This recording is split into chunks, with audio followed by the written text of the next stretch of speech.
Okay guys, 1.6 के first का first question 64 की पावर 1/2 इसको हमें सॉल्व करना है, फाइंड करना है इसका। तो मैं आपको रिकमेंड करूंगा 1.6 को सॉल्व करने से पहले आप दो चीजें कर लो। एक तो 0 से 20 1 से 20 तक के स्क्वायर्स याद कर लो, स्क्वायर्स सारे, और 1 से एटलीस्ट 10 तक के क्यूब्स याद कर लो। इससे आपको मदद मिलेगी, मेरी बात मानो, ठीक है। ये याद कर लो, आपको आसानी होगी क्वेश्चन सॉल्व करने में। अब देखिए पहला क्वेश्चन देखिए 64 1/2। अब है ना, ये जो पावर दे रखे होते हैं ना, इसमें ही आंसर करने का आपको छुपा होता है हिंट। 1/2, तो ये जो 2 दिख रहा है ना, तो ये इसको आप देखो कि कोई ये जो 64 है इसको क्या 2 में बना सकते हो, किसी की पावर 2 में। तो हाँ, 8 की पावर 2 में का मतलब 64 होता है ना। तो इसको लिखो 8 की पावर 2, और ऊपर ये 1/2 तो है ही, पूरा पूरा 1/2 तो है ही। तो यहाँ से 2 से 2 कट जाएगा, तो ये बचेगा सिर्फ 8 की पावर 1, जो कि होता है 8, और यही है इसका आंसर। 8 ही है इसका आंसर, सॉल्व कर दिया हमने। चलिए इस क्वेश्चन को देखो, 32 की पावर 1/5। तो मैंने आपको क्या बोला है, ये जो ऊपर पावर दे रखी होती है इसी में आपका हिंट छुपा होता है सॉल्व करने का। तो ये दे रखा है नीचे 5। तो इस 32 को ऐसे कोई नंबर करें जिसकी पावर 5 हो तो 32 हो जाए। तो मैं बताऊं, 2 की पावर जब 5 है ना, वो 32 होती है। करके देख लो, 2 इंटू 2 इंटू 2 इंटू 2 इंटू 2, 3 4 5 होगा ना, ये 32 होता है। तो 2 की पावर 5 32 होता है। तो इस 32 को मैं 2 की पावर 5 लिख देता हूँ, और बाहर तो ये 1/5 है ही। तो क्या होगा, ये 5 से 5 कट जाएगा, और हमारे पास सिर्फ बचेगा 2, और यही है इसका आंसर। ऐसा सॉल्व करना है इसको, मतलब क्वेश्चन में हिंट होता है। ये जो क्वेश्चन है ना 1/32 की पावर 1/5, तो आपको 5 से हिंट आ जाना चाहिए कि जो 32 है इसको हम किसी नंबर की पावर 5 करेंगे तो 32 हो जाएगा। तो हमने 2 की पावर 5 किया तो 32 हो गया, और फिर हमने सॉल्व कर दिया। 5 से 5 कट गया, और 2 की पावर ऊपर 1 ही रह गई, जो 2 ही होती है। तो आंसर सॉल्व हो गया हमारा। चलिए अब ये थर्ड क्वेश्चन देखो, 125 की पावर 1/3 इसको सॉल्व हमें करना है। तो मैंने आपको क्या बोला है प्रीवियस क्वेश्चंस में भी, कि ये जो हमारी छोटी जो पावर दे रखी होती है इसी में हिंट छुपा होता है। तो नीचे देख क्या दे रखा है, ये 3। तो ये जो 125 है, इसको किसी नंबर की पावर 3 करेंगे तो 125 आ जाए। तो हमें पता है 5 की पावर 3 होता है 125। 5 इंटू 5 इंटू 5 जब आप करोगे तो 125 आता है। तो 5 की पावर 3, तो इस 125 को मैं लिख सकता हूँ 5 की पावर 3, और ऊपर ये 1/3 तो है एज इट इज है ही। तो 3 से 3 कटेगा, तो क्या बचेगा 5 की पावर 1, जो कि होता है 5। तो यानी 5 ही है इसका आंसर, ये है इसका आंसर। That's it. तो इसीलिए मैं आपको कह रहा हूँ, आपको क्यूब्स पता होनी चाहिए। जैसे मुझे पता था कि ये 5 का क्यूब है, 125 5 का क्यूब है। तो आप 1 से 10 तक के क्यूब्स याद कर लो सारे, और 1 से 20 तक के स्क्वायर्स, फिर आपको इजीली सॉल्व हो जाएगा। चलिए इस क्वेश्चन को देखो, सेकंड का फर्स्ट पार्ट 9 की पावर 3/2। तो मैंने आपको क्या बोला था, क्वेश्चन में आपका हिंट छुपा हुआ है। अब आप इसको देखो, ये नीचे वाले को देखा करो ज्यादातर, ये डिनोमिनेटर 2। तो ये 9 को है, 9 जो है ना, इसको कुछ ऐसे नंबर की पावर करो जिसकी, मतलब कोई ऐसा नंबर ढूंढो जिसकी पावर 2 हो तो 9 बन जाए। तो हमें सिंपली पता है 3 वो ऐसा नंबर है जिसकी पावर ये 2 होगी तो 9 हो जाता है। यानी 3 की पावर स्क्वायर, यानी 3 की पावर 2 9 होता है। तो इस 9 की जगह हम 3 की पावर 2 लिख सकते हैं। तो लिखो, इस 9 की जगह 3 की पावर 2 लिख दिया, और ये ऊपर जो 3/2 है पावर, वो तो एज इट इज। अब देखो ये 2 से 2 कट जाएगा, तो क्या बचेगा अपने पास, 3 की पावर 3। तो हमारे पास बचा 3 की पावर 3, जो कि होता है 27। तो ये जो 27 है, ये आपका आंसर है। और मैं आपको बार बार बोल चुका हूँ, आप 1 to 10 तक क्यूब्स याद कर लो, और 1 से 20 तक स्क्वायर्स याद कर लो, क्वेश्चन करने में आसानी हो जाएगी। ओके, सेम वही ट्रिक, सेकंड क्वेश्चन 32 की पावर 2/5। क्वेश्चन में आपका हिंट छुपा है। तो डिनोमिनेटर वाला देखो जो पावर का है, ये 5। तो हमें ऐसा कोई नंबर ढूंढना है जिसकी पावर जब 5 हो तो 32 हो जाए। तो वो नंबर है 2। 2 की पावर 5 जो होता है वो 32 होता है। करके देख लेना आप सॉल्व, ठीक है। इतनी सारी चीज आपको पता होनी चाहिए।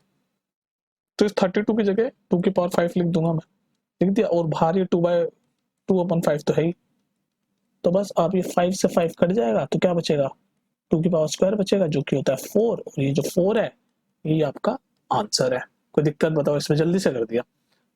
तो ये आपको कुछ चीजें पता होनी चाहिए। 2 की पावर 5 32 होता है, ये याद होना चाहिए आपको। नहीं तो आप थोड़ा अंदाजे से भी देख सकते हो, क्योंकि मैंने कहा क्वेश्चन में आपका हिंट छुपा होता है।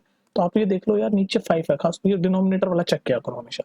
तो नीचे 5 है, तो आप ये देख लो, हाँ यार, यानी किसी चीज की पावर 5 हो रही होगी, तो वो किसी चीज है 2। 2 की पावर 5 32 हो गया, फिर इसका सॉल्व कर दो। चलो सेकंड का थर्ड क्वेश्चन 16 की पावर 3/4। तो मैंने आपको बोला है क्वेश्चन में हिंट छुपा हुआ होगा, और डिनोमिनेटर वाला देखो। तो डिनोमिनेटर में क्या है, 4 है। तो ये जो 16 है, ये कोई ऐसे नंबर की पावर 4 बनेगा, 4 होगा वो 16 होगा।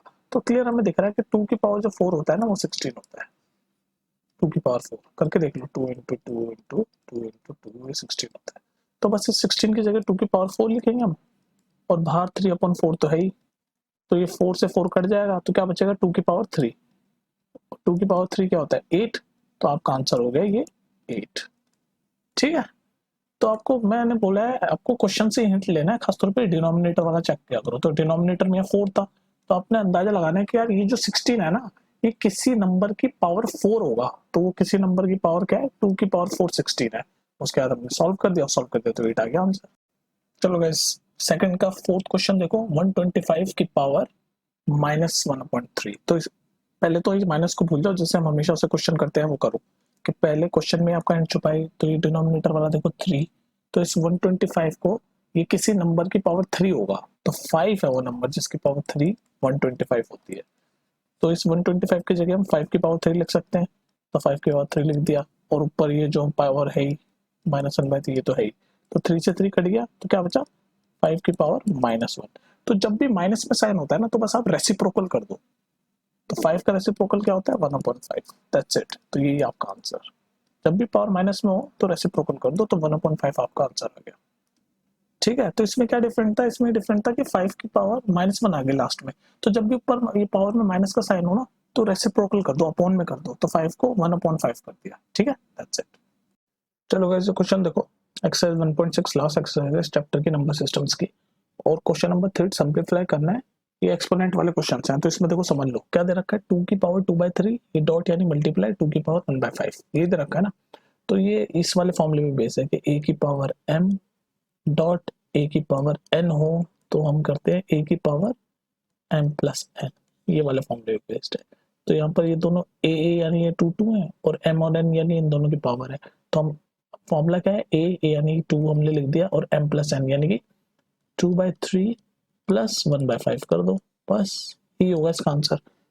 ठीक है, अब इसको सॉल्व कर दो, ये जो ऊपर 2/3 प्लस 1/5 है, इसको एलसीएम लेके सॉल्व कर दो। 15, जो भी आप एलसीएम लेके जब सॉल्व करोगे तो इसका आंसर आएगा, डायरेक्ट ले लेता हूँ, एलसीएम ले लेना 13/15, तो आंसर क्या हो जाएगा 2 की पावर 13/15, और ये आपका आंसर आंसर। ठीक है, ओके गाइस, सेकंड क्वेश्चन देखते हैं। 1/3 की पावर 3 पूरे के ब्रैकेट में उस पूरे की पावर 7 दे रखी है, तो पहले ब्रैकेट को सॉल्व करो, ये 7 को एज इट इज। तो देखो मैंने आपको बताया था कि जब भी पावर ये नीचे में है ना, तो हम इसको ऊपर जब भी नीचे से ऊपर या ऊपर से नीचे ले आते हैं, तो पावर की साइन चेंज हो जाता है, अगर प्लस है तो माइनस हो जाता है, माइनस है तो प्लस हो जाता है। तो हम इसको ऊपर ले आते हैं, इस 3/3 को, 3 की पावर 3 को ऊपर ले आते हैं, तो साइन चेंज हो जाएगा, -3 हो जाएगा। ऊपर ले गए ना, ये नीचे 1 हो गया, तो नीचे 1 की तो कोई वैल्यू नहीं होती, तो ये 3 -3 हो गया। क्यों हो गया -3, क्योंकि ऊपर ले गए, जब ऊपर नीचे से ऊपर या ऊपर से नीचे ले आते हैं तो साइन चेंज हो जाता है, तो साइन चेंज हो गया, और बाहर तो ये 7 है एज इट इज। बस अब ये फॉर्मूला ये इस वाले बेस पे है कि ए एम और एन जो होता है, तो इसमें क्या करते हैं ए एम इंटू एन कर देते हैं, इसमें फॉर्स हो रहा है, तो ये ए है, एम इंटू एन कर दो, तो यानी 3 -21, 7 इंटू 3 21 होता है, माइनस का साइन, तो 3 की पावर -21 इसका आंसर है। चलिए गाइस, इस क्वेश्चन को देखते हैं, सिंपलीफाई करना है। 11 की पावर 1/2 डिवाइडेड बाय 11 की पावर 1/4। तो मैंने आपको क्या बोला, नीचे से ऊपर या ऊपर से नीचे ले आते हैं तो साइन चेंज होता है, तो ऊपर ही ले आते हैं, इस 1/4 को भी ऊपर ले आते हैं, यानी ये डिवाइड में है तो मल्टीप्लाई में ले आते हैं, तो ये बचेगा 11 1/2 ऊपर वाला तो एज इट इज, और इसको जब हम ऊपर ले जाएंगे, अभी डिवाइड में है तो ऊपर जाके मल्टीप्लाई में हो जाएगा, तो मल्टीप्लाई 11, लेकिन अब साइन चेंज करते मैंने बताया था ना प्रीवियस क्वेश्चन में, सेकंड क्वेश्चन में, तो थर्ड है, ये साइन चेंज हो जाता है जब भी नीचे से ऊपर या ऊपर से नीचे ले आते हैं पावर को, तो यहाँ 1/4 है तो ऊपर जाके -1/4। अब देखो ये वाला वही फॉर्मूला लग रहा है, A M into A N is equal to क्या होता है ए एम प्लस एन, लगा, तो इसमें एम और एन क्या है 1/2 -1/4, तो ए क्या है 11, तो 11 1/2 प्लस का साइन है माइनस ही रहेगा, -1/4, इसको सॉल्व कर, इसको जो सॉल्व करोगे वही आंसर आएगा, जब इसको सॉल्व करोगे तो 11 1/4 आ जाएगा। चलिए गाइस, इस क्वेश्चन को देखते हैं। 1.6 का थर्ड का फोर्थ, ये नंबर सिस्टम का आखिरी क्वेश्चन है, ये नंबर सिस्टम चैप्टर आपका खत्म हो गया है इस क्वेश्चन के साथ, उसके बाद नेक्स्ट चैप्टर पे चलते हैं। देखो ये रॉकेट स्पीड कोर्स चल रहा है आपका, जल्दी से खत्म होगा पूरा कोर्स।